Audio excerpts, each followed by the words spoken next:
का news room live में आप सभी का बहुत बहुत स्वागत। मैं राहुल ओझा आपके साथ। न्यूज रूम लाइव में सबसे पहले बात करते हैं मुख्यमंत्री नीतीश कुमार की आज की समीक्षा बैठक की। आज की समीक्षा बैठक की अगर बात करें तो शिक्षा विभाग की आज समीक्षा बैठक थी, जिसमें शिक्षा मंत्री विजय चौधरी भी शामिल थे, साथ ही जो बड़े अधिकारी थे वो शामिल थे और कई महत्वपूर्ण बिंदुओं पर जो चर्चा है वो की गई है। साथ ही जो शिक्षक नियोजन का कार्य है वो चल रहा है, साथ ही पंचायत स्तर तक की जो उच्च माध्यमिक स्तर की पढ़ाई है वो छात्राएं जो है वो पूरी कर सकेंगे। साथ ही जो रिपोर्ट तलब है वो भी मुख्यमंत्री नीतीश कुमार ने की है।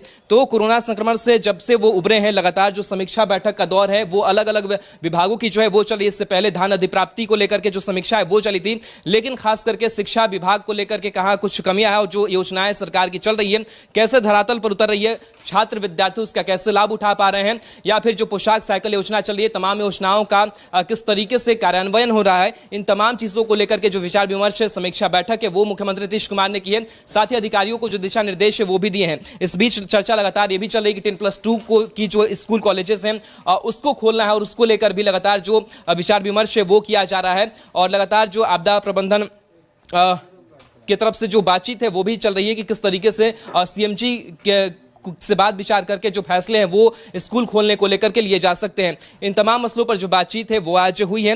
ब्यूरो चीफ अशोक मिश्रा जी हमारे साथ जुड़ेंगे और उनसे समझने की कोशिश करेंगे कि प्रमुख बिंदु क्या कुछ इस बैठक से निकलकर जो है वो सामने आई है। अशोक जी, शिक्षा विभाग की आज बैठक मुख्यमंत्री नीतीश कुमार ने की है, क्या कुछ प्रमुख बिंदु और क्या कुछ बैठक से निकलकर बातें सामने आई? सबसे महत्वपूर्ण इस बैठक का निष्कर्ष ये रहा कि मुख्यमंत्री ने हर पंचायत में उच्च माध्यमिक विद्यालय स्थापित करने का निर्णय लिया था, यानी कि +2 स्कूल की स्थापना हर पंचायतों में होनी थी।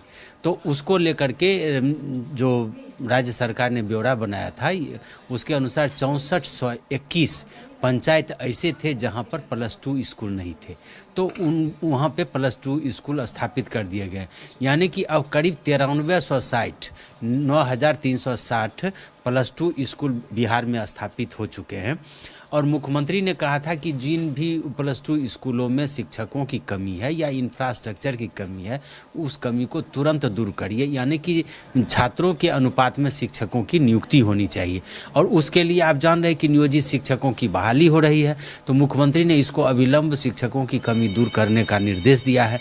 दूसरा, उन्होंने कहा है कि जो इंफ्रास्ट्रक्चर है उसको तुरंत मजबूत करें, यानी कि छात्रों के बैठने के लिए भवन होना चाहिए, उपस्कर होना चाहिए, बेंच, यानी कि जितनी भी चीज़ें होती हैं वो होना चाहिए। और तीसरी बात उन्होंने जो कही है कि जो छात्र एडमिशन ले रहे हैं उनके लिए गुणवत्तापूर्ण शिक्षा की व्यवस्था होनी चाहिए। तो इस तरह से, और मुख्यमंत्री ने कहा है कि जब से विद्यालयों में छात्रों की संख्या बढ़ी है और ख़ास करके लड़कियों की संख्या बढ़ी है तो उसका राज्य का जो है सो प्रजनन दर में काफ़ी कमी आई है, वह 4 से घट करके अब 3% पर आ गया। तो यह मुख्यमंत्री ने निर्देश दिया है और उन्होंने कहा कि किसी चीज़ की कमी नहीं होनी चाहिए। तो ये एक बहुत बड़ा निर्देश मुख्यमंत्री ने दिया है। इस समीक्षा बैठक में अपर मुख्य सचिव हैं संजय कुमार, जो प्रधान सचिव हैं शिक्षा विभाग के, उन्होंने मुख्यमंत्री को बताया कि किस तरह विभाग ने उनके निर्देश के आलोक में काम किया है और शिक्षक और छात्रों का जो अनुपात है 1/40, यानी कि 40 छात्रों पर एक शिक्षक की नियुक्ति होनी चाहिए, तो उसको लागू करने की कोशिश की गई है और जितनी जल्दी हो वो शिक्षकों की बहाली कर दी जाएगी।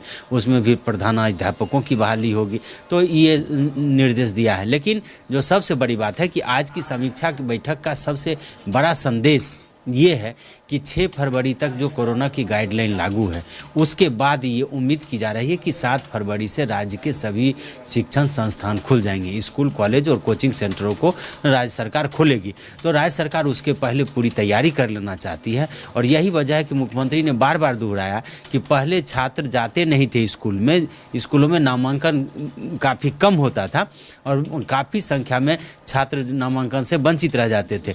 लेकिन राज्य सरकार की कोशिश के बाद आप कह सकते पोशाक योजना, मध्याह्न भोजन योजना और साइकिल योजना, इन सारी योजनाओं से छात्रों की संख्या काफ़ी बढ़ी है। तो मुख्यमंत्री ने अब गुणवत्तापूर्ण शिक्षा पर जोर दिया है और विभाग को निर्देश दिया है कि सारी सुविधाएं वहां पर उपलब्ध कराएं। बिल्कुल, तो गुणवत्तापूर्ण शिक्षा पर जोर और उच्च माध्यमिक स्तर की जो पढ़ाई है वो पंचायत स्तर में ही, यानी कि पंचायत से आपको बाहर नहीं जाना पड़े, इसके लिए छात्र छात्राओं को कैसे लाभ मिले, इसको